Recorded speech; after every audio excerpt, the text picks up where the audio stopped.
Creating variables reserves some space in memory to hold the value of the variable. I'm going to type days equals 365. This is an example of assigning an integer value to a variable. I could also say name equals Dan.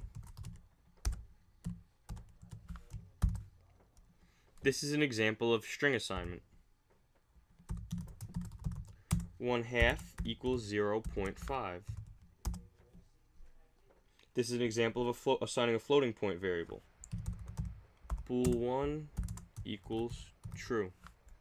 This is an example of a Boolean assignment. So you'll see all of those major types of variables that we learned about in previous lectures.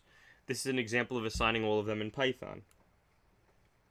Now, this is also valid Python code. X, y, z equals -1, 0, 1.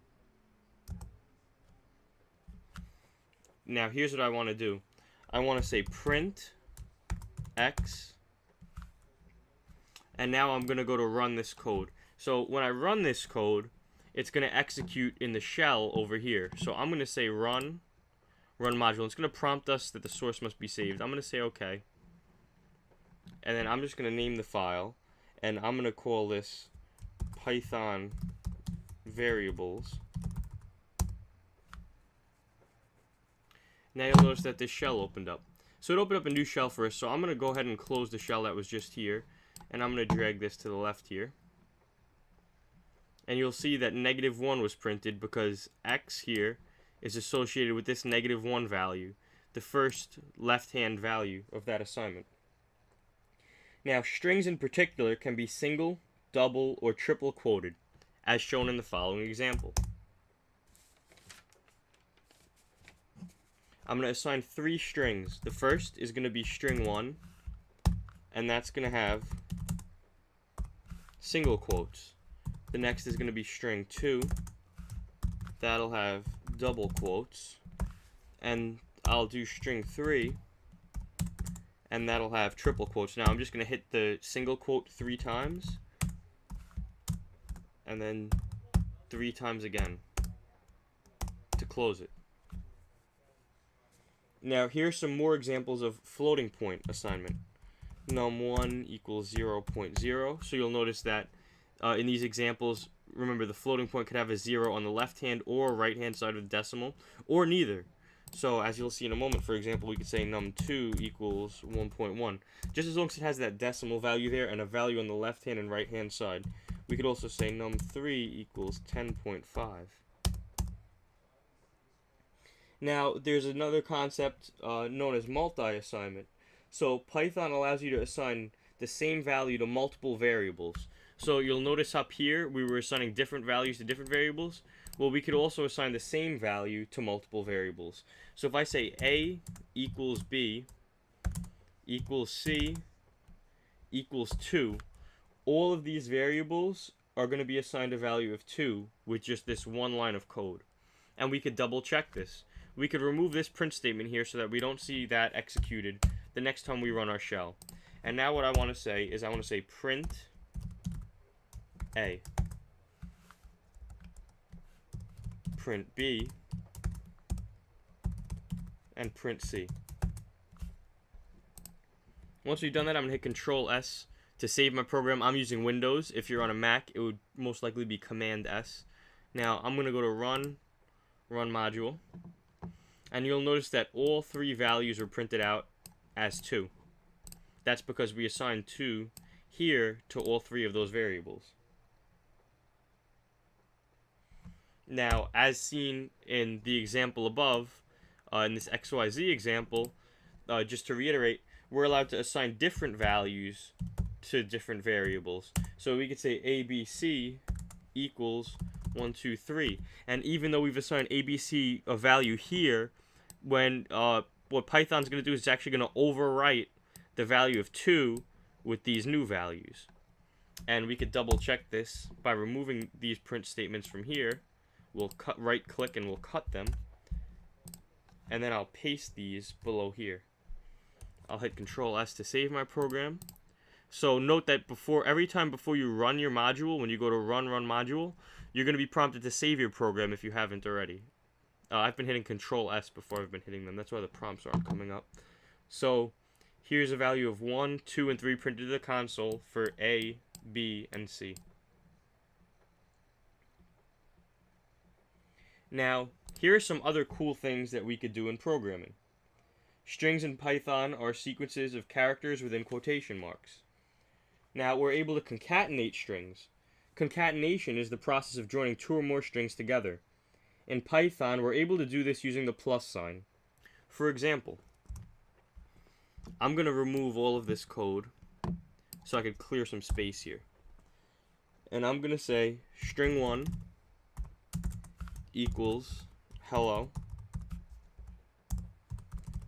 String 2 equals world. And I'm going to print string 1 and a space and then string 2. And this space here is important because it's going to put a space between the two words.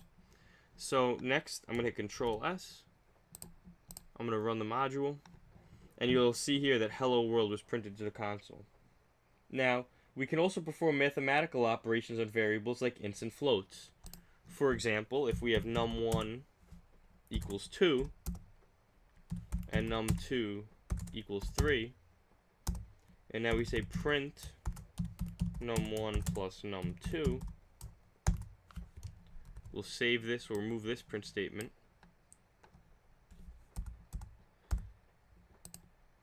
Run module, source must be saved. We'll save that. And you'll see that 5, the result of 2 plus 3, is printed to the console. Next, we're going to look at a similar example with floats. So I'm going to go back up to this previous example and work off of it. And I'm just going to put a 0.0 at the end of these two variable values. Now, num1 is now assigned to 2.0, a floating point value.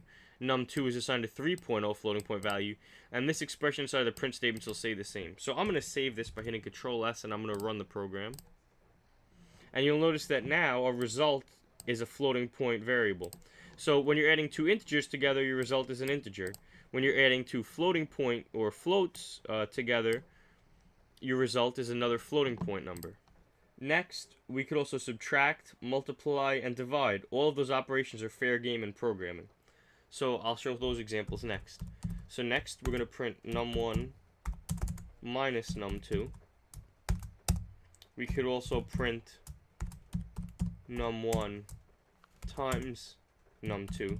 And I'm going to hold off on division for just a second because there's a special case in Python for division.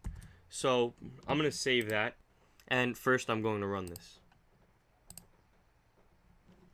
So you'll notice here that 3.0, just like up here, 3.0 plus 2.0 is 5.0.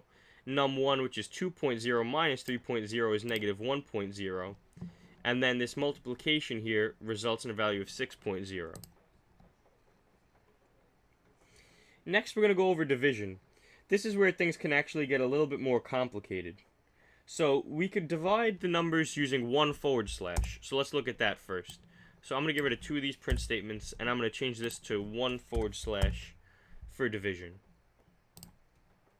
Let's run our module. So this right here evaluates to this decimal number, 0.666 repeating. But we could also do what's known as integer division, which is where we use these 2 slashes. And if we run our module again, you'll notice that we get 0.0. So what happened here? Well, in this example, Python took 2.0 and divided it by 3.0. So when we were here with just 1 slash, it literally divided 2.0 by 3.0, which comes up with a decimal point, 0.66666 repeating. Now, when we did the integer division with the 2 slashes, it resulted in 0.0. That's because integer division forces our result to remove any value after this decimal point. So you're always going to end up with a 0.0 here. Now, let's look at a more clear example. Let's change this from num1 to num2. And over here, we'll put the num1. So now we have num2 integer divided by num1. Now, this should be a bit clearer. First, let's actually, we'll put divided by 1 /, and then we'll add integer division underneath it so that we can take a look at what's going on. So now I'm going to save it, and I'm going to run. And so in this first example, 3.0 divided by 2.0 with the remainder is 1.5. Now, 3.0 integer divided by 2.0, meaning that there's nothing left over after this decimal point, would just be 1.0. And this first example is known as floating point division and makes an accurate calculation down to the decimal point. The second type of division, which I was referring to as integer division, or also known as floor division, rounds to an even division by cutting off the quotient after the decimal point. Now, the next type of variable that we're going to take an in-depth look at is Boolean variables. So I'm going to clear some space here. I'm going to say bool1 equals true and bool2 equals false. And notice here that for these two Boolean values, true and false, we're using a capital T and a capital F. This is different in other programming languages. Booleans will become especially important when we start using conditional statements in our programs. Essentially, Boolean values will be used to help the computer make decisions and check if conditions are fulfilled in our programs.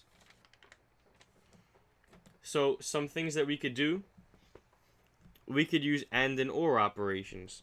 So if we say bool1 and bool2 and bool1 or bool2, and we wrap these in print statements,